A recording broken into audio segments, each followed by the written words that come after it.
kami dari kelompok 3. Nama saya Faikotul Hikmah. Nama saya Nurfia Zuleka Putri. Nama saya Nurfia Abrar. Nama saya Masaya Fastagina. Jadi di sini kami akan membahas tentang transformasi geometri pada subbab rotasi. Rotasi adalah suatu perubahan kedudukan atau posisi objek dengan cara diputar melalui suatu pusat dan sudut tertentu. Besarnya rotasi dalam transformasi geometri sebesar yang telah disepakati untuk arah yang berlawanan dengan arah jarum jam. Apabila arah perputaran rotasi pada sebuah benda searah dengan jarum jam, maka sudut yang dibentuk yaitu negatif alfa. Hasil dari rotasi sebuah objek tergantung dari pusat serta besar sudut rotasi. Selanjutnya, sifat-sifat rotasi atau perputaran. 1. Bangun yang diputar rotasi tidak mengalami perubahan bentuk dan ukuran. Yang kedua, bangun yang diputar rotasi mengalami perubahan posisi. Yang terakhir, yang ketiga, ciri khas suatu matriks rotasi adalah determinannya sama dengan 1. Konsep rotasi atau jenis-jenisnya terbagi menjadi 2. Yang pertama dengan pusat 0,0 dan konsep yang kedua, konsep rotasi dengan pusat A, B. Nah, sekarang saya akan menjelaskan tentang penjelasan lebih rinci dari konsep rotasi perputaran 0,0. Titik X, Y dirotasikan dengan pusat 0 sebesar alfa. Bayangannya adalah di sini bisa dilihat X aksen sama dengan X cos alfa dikurang Y sin alfa. Y aksen sama dengan X sin alfa ditambah Y cos alfa. Dan dalam bentuk matriksnya bisa dilihat X aksen, Y aksen sama dengan cos alfa negatif sin alfa. Sin alfa cos alfa sama dengan X, Y. Dan ini adalah asal-usul dari rumus yang tadi.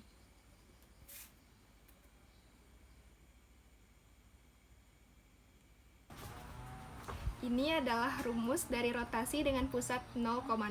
Yang pertama, rotasi 90 derajat sama dengan rotasi negatif 270 derajat.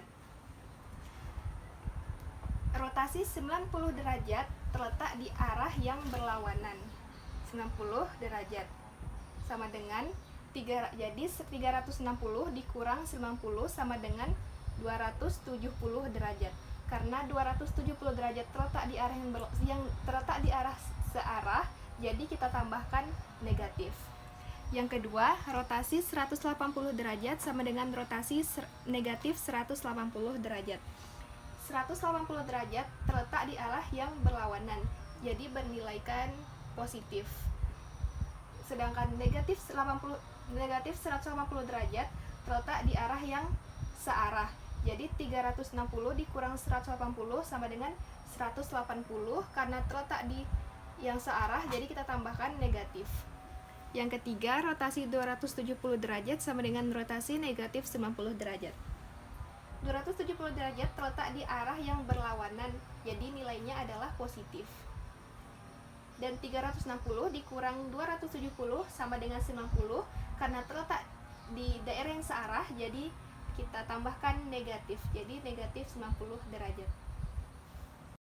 Setelah kita memahami kenapa ada persamaan rumus padahal besar sudut rotasinya itu berbeda, kita akan mengetahui lebih lanjut rumus-rumus rotasi dengan pusat 0,0. Yang pertama ada rotasi 90 derajat sama dengan rotasi negatif 270 derajat. Rumusnya yaitu A aksen dalam kurung min Y, X. Yang kedua ada rotasi dengan sudut 180 derajat sama dengan rotasi negatif 180 derajat dengan rumus A aksen dalam kurung min X, min Y. Yang terakhir rotasi dengan sudut 270 derajat sama dengan rotasi negatif 90 derajat dengan rumus A aksen dalam kurung Y, min X. Contoh soal dari rotasi dengan pusat 0,0. Di sini soalnya adalah tentukan bayangan titik A, negatif 3,5 oleh rotasi terhadap titik asal 0,0 sebesar 90 derajat searah jarum jam. Maka langkah pertama adalah tentukan besar sudutnya. Jadi karena dia bilang sebesar 90 derajat searah jarum jam, maka nilainya adalah negatif. Jadi besar sudutnya adalah negatif 90 derajat. Lalu langkah yang kedua, masukkan rumusnya. Rumus dari sudut negatif 90 derajat adalah Y, min X.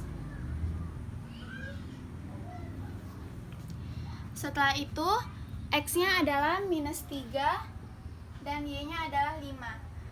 Jadi, di sini X-nya minus 3, minus ketemu minus adalah plus. 3 di sini, lalu 5 pindah ke depan. Dan setelah itu buat kesimpulannya, maka bayangan titik A-nya adalah 5,3. Jadi di sini saya akan menjelaskan tentang konsep yang kedua, yaitu konsep dengan pusat A, B. Bisa dilihat di sini ada rumusnya, X aksen kurang A sama dengan X kurang A kali cos alpha dikurang Y kurang B kali sin alpha. Y aksen kurang B sama dengan X kurang A dikali sin alpha tambah Y kurang B dikali cos alpha. Di sini terdapat rumus-rumus sudutnya yang akan kita gunakan di contoh soal. Di sini juga, ini juga bisa digunakan, tapi kita lebih menggunakan yang ini. Bisa kita zoom.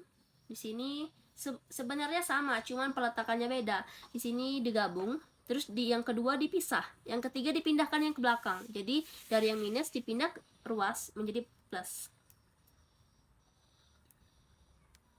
Lanjut. Di sini ada asal usulnya, asal usul dari rumus ini. Bisa kita zoom. Bisa di pause jika ingin melihatnya. Oke, lanjut. Kita akan lanjut ke contoh soalnya. Contoh soalnya. Tentukan bayangan titik B min 4,3 jika dirotasikan berlawanan arah jarum jam sebesar 180 derajat dan berpusat di 2,1. Jadi, langkah pertamanya kita menentukan besar sudut. Karena di sini dibilangnya berlawanan sebesar 180 derajat. Maka jika berlawanan itu sama dengan positif. Jadi 180 tetap tidak berubah menjadi min. Yang kedua, kita catat data yang kita ketahui. Di soal kita mengetahui titik awalnya atau titik B-nya itu sama dengan min 4,3. Min 4 sebagai X dan 3 sebagai Y. Terus kita mengetahui sudut rotasi. Sudut rotasinya tadi ada di awal, 180 derajat. Jika 180 derajat kita menggunakan rumus sudut yang ini. Min X, min Y. Min X, min Y. Yang terakhir kita mengetahui pusat P-nya atau pusat AB-nya, A, B-nya. A-nya 2 dan B-nya 1. Langkah ketiga atau langkah selanjutnya kita akan menentukan nilai yang kosong dengan melihat besar sudut rotasinya. Di sini sudutnya 180 dengan rumus min X, min Y. Ada hal yang membedakan antara sudut pusat rotasi 0,0 dengan pusat A, B, yaitu terletak di cara mengerjakannya. Di pusat 0,0 kita bisa secara langsung mengerjakannya tanpa rumus yang agak ribet ini. Tapi kalau di A, B kita nggak bisa langsung. Jadi kita harus step by step. Lanjut. Di sini kita mengisi yang kosong-kosong dengan suatu nilai. Karena di sini mintanya min X, min Y. X itu kan biasanya terletak di depan dan Y itu terletak di belakang. Maka kita tulis ini X dan di sini Y. Ini kolom X, ini kolom Y. Yang pertama, yang min itu adalah X. Jadi dia yang bernilai min 1 itu ialah X. Sedangkan yang Y bernilai 0. Karena jika kita mengisi 0 itu dengan angka lain, maka tidak akan mendapatkan rumus yang ini, dua ini. Akan lain lagi rumusnya. Ini sama saja dengan rumus buka tutup. Lanjut baris kedua, min Y. Di sini min Y-nya yang bernilai. Maka yang min 1-nya ialah Y. Sedangkan X-nya 0.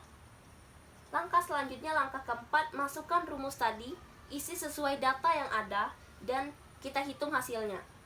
Kita tulis rumusnya, ini sudah saya isi dengan data-datanya, ini yang tadi. Terus ini X-nya sama dengan min 4, kurang A-nya sama dengan 2, Y-nya sama dengan 3, kurang dengan B-nya sama dengan 1. Tambah AB, tambah A-nya 2, B-nya 1. Oke, di sini pertama-tama, jika kita melihat ada yang bisa dikurangkan dulu, kita kurangkan aja dulu. Sini ada X aksen, Y aksen sama dengan min 1, 0, 0 min 1 kali. Nah, di sini min 4 bisa kita kurangkan dengan 2 dulu. Min 4 kurang 2 ialah min 6. Sedangkan 3 kurang 1 adalah 2. Kita tambah dengan 2, 1. Selanjutnya, kita sudah belajar tentang perkalian matriks, maka kita akan mengalihkan matriks dulu. Perkalian dulu baru kita tambahkan. Di sini min 1 kita kalikan dengan min 6. Hasilnya ialah 6. 0 kita kalikan dengan 2. Hasilnya ialah 0. 0 kita kalikan dengan min 6. Hasilnya ialah 0. Min 1 kita kalikan dengan 2 ialah min 2. Kita tutup kurung. Di sini X aksen, Y aksen. Tambah 2, 1. Karena ini 0 itu kita anggap tidak ada, langsung aja kita coret aja. Jadi 6 tambah 2 itu adalah 8. Sedangkan min 2 tambah 1 ialah min 1. Jadi kita mendapatkan hasilnya X aksen dan Y aksen sama dengan 8, min 1. Terakhir, langkah terakhir kita tulis kesimpulannya. Maka ini langkah-langkah yang tadi.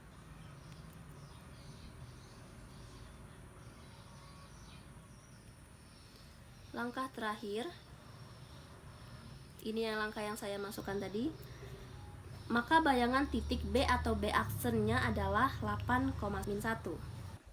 Demikianlah video kami pada kali ini. Semoga kalian mengerti apa yang kami sampaikan. Akhirul kalam. Wassalamualaikum warahmatullahi wabarakatuh.